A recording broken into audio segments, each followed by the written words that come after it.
Hello all, welcome to Bionic Tips. இன்றைக்கி நம்ம வீடியோவில் பார்க்க போகிறது என்னென்னு பார்த்தீங்கன்னா டிஎன்ஏ பற்றி தாங்க. டிஎன்ஏவுடைய கண்டுபிடிப்பு வந்து நம்ம சயின்ஸோடைய ஹிஸ்ட்ரியில் எவ்வளோ பெரிய ஒரு அச்சீவ்மெண்ட்டுங்கிறது உங்கள் எல்லாருக்குமே தெரியும். நீங்கள் கண்டிப்பாக உங்கள் டெக்ஸ்ட் புக்கில் த ஸ்ட்ரக்சர் ஆஃப் டிஎன்ஏன்னு பயாலஜி டெக்ஸ்ட் புக்கில் அது கூடவே ஜேம்ஸ் வாட்சன் அண்ட் ஃப்ரான்சிஸ் கிரிக்குங்கிற பேர் கூட நீங்கள் எல்லாருமே உங்கள் டெக்ஸ்ட் புக்கில் பார்த்துருப்பீங்க. So James Watson and Francis Crick தாங்க ஸ்ட்ரக்சர் ஆஃப் டிஎன்ஏ கொடுத்தா தான் நம்ம எல்லாருமே படிச்சுட்டே வரோம். இதுக்காக இவங்களுக்கு நோபல் ப்ரைஸ் கூட கொடுத்து அவார்ட் பண்ணியிருக்காங்க. ஸோ இந்த ஸ்ட்ரக்சர் ஆஃப் டிஎன்ஏக்கு பின்னாடி இன்னொரு பர்சனுடைய நேம் இருக்குது, பட் ஆனால் அது நம்ம யாருக்குமே அவ்வளோ தெரியறது கிடையாது. அவங்க தான் இந்த ரோசலின் ஃப்ராங்க்லின். ஜேம்ஸ் வாட்சன் அவருடைய புக் த டபுள் ஹெலிக்ஸில் ரோசலின் ஃப்ராங்க்லின்னு டிஸ்கிரைப் பண்ணியிருப்பார். அது எப்படி டிஸ்கிரைப் பண்ணியிருப்பாருன்னு பார்த்தீங்கன்னா, ரொம்ப அன்கோஆப்ரேட்டிவ், இன்காம்பிட்டண்ட்டான பர்சன், ஒரு பிளெயின் ட்ரெஸ்டு பர்சனுங்கிற மாதிரி தான் ரோசலின் ஃப்ராங்க்லினை காமிச்சிருப்பார். பட் ஆனால் தேங்க்ஃபுல்லி ரோசலின் ஃப்ராங்க்லினுடைய பயோகிராஃபர்ஸ் இவங்களை பற்றி ஒரு பயோகிராஃபி எழுதும்போது நிறைய ரிசர்ச் பண்ணி ஒரு ஆர்டிக்கல் எடுத்துகிட்டு வந்தாங்க. அதுதான் வந்து real story of Rosalind Franklin. So இன்றைக்கி நம்ம வீடியோவில் பார்க்க போகிறது வந்து the real story of Rosalind Franklin. So அதுக்கு முன்னாடி எங்கள் சேனலை சப்ஸ்கிரைப் பண்ணுங்கள் அண்ட் பெல் ஐக்கனை ப்ரெஸ் பண்ணுங்கள். அப்போ தான் உங்களுக்கு நோட்டிஃபிகேஷன்ஸ் வரும். ஸோ ரோசலின் ஃப்ராங்க்லின் பார்த்தீங்கன்னா இவங்க பிறந்தது இந்த இயர் 1920 லண்டன், இங்கிலாண்டில் தான் பிறந்தாங்க. இவங்களுக்கு சின்ன வயசுலேருந்தே சயின்டிஸ்ட் ஆகணுங்கிற ஒரு பெரிய ஆசை இருந்தது. பட் ஆனால் அந்த டைமில் கேர்ள்ஸுக்கு வந்து சயின்டிஸ்ட் ஆகிறதுக்கு அவ்வளோ சப்போர்ட்டிவாக யாருமே இருக்கலை. பட் ஸ்டில் ரோசலின் ஃப்ராங்க்லின் வந்து கேம்பிரிட்ஜ் யூனிவர்சிட்டியிலேருந்து ஒரு ஸ்காலர்ஷிப் வாங்கிட்டு அதுக்கு மேலே பிஹெச்டி டிகிரியும் வாங்கிட்டாங்க.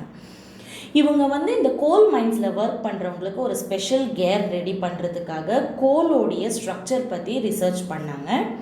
அதே மாதிரி 1951 கிங்ஸ் காலேஜை ஜாயின் பண்ணிட்டாங்க. அங்கே வந்து இவங்க படித்தது, இவங்க எடுத்துக்கிட்ட ப்ராஜெக்ட் என்னன்னு பார்த்தீங்கன்னா தி எக்ஸ்ரே டெக்னிக் யூஸ் பண்ணிவிட்டு டிஎன்ஏவுடைய ஸ்ட்ரக்சரை கண்டுபிடிக்கிறது. அந்த டைமில் இந்த சப்ஜெக்ட் ரொம்பவே டஃப்பாக இருந்தது.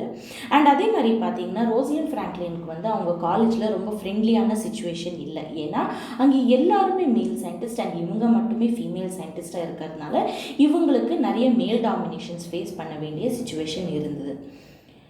ரோசலின் ஃப்ராங்க்லின் இது எல்லாத்தையும் தாண்டி 1952 photo 51 the first image of டிஎன்ஏவை கண்டுபிடிச்சிட்டாங்க. அதுவும் 100 ஹவர்ஸில்.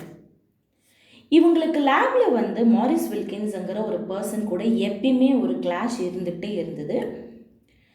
1952 ஜேம்ஸ் வாட்சன் அண்ட் கிரிக்குங்கிற 2 பர்சன்ஸ் அமெரிக்காவில் இதே டைமில் வந்து டிஎன்ஏவுடைய ஒரு மாடல் வந்து டிரைவ் பண்ணிட்டு இருந்தாங்க.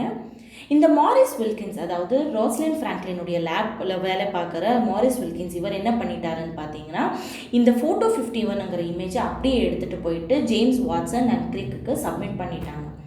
இந்த ஜேம்ஸ் வாட்சன் அண்ட் கிரிக் இவங்க 2 பேருமே இந்த மாடலை பார்த்துட்டு ஒரு ப்ராப்பரான டிஎன்ஏ மாடலை வந்து டிரைவ் பண்ணி ரெடி பண்ணிவிட்டு ஒரு ஜேர்னலுக்கு வந்து இதை பப்ளிஷ் பண்ணுறதுக்கு கொடுத்துட்டாங்க. ஏப்ரல் 1953 இவங்க 2 பேருமே அதை பப்ளிஷ் பண்ணுறதுக்கு கொடுக்கும்போது இதே சேம் டைமில் பார்த்தீங்கன்னா ரோசலின் ஃப்ராங்க்லினும் அவங்களுடைய டெரைவேஷன்ஸ் எல்லாத்தையும் முடிச்சுட்டு ஸ்ட்ரக்சர் ஆஃப் டிஎன்ஏவுடைய மாடலை இந்த ஜேர்னலுக்கு பப்ளிஷ் பண்ணுறதுக்கு கொடுத்துட்டாங்க.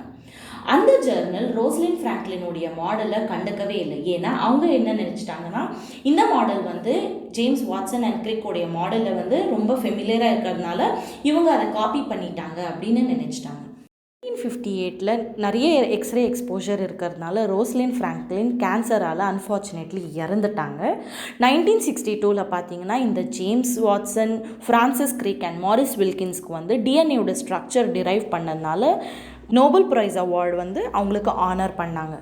But at the end of the day நம்ம எல்லாருக்குமே தெரியும் இந்த ஒர்க் பண்ணது யார், அதாவது ரோசலின் ஃப்ராங்க்லின் அப்படின்னு.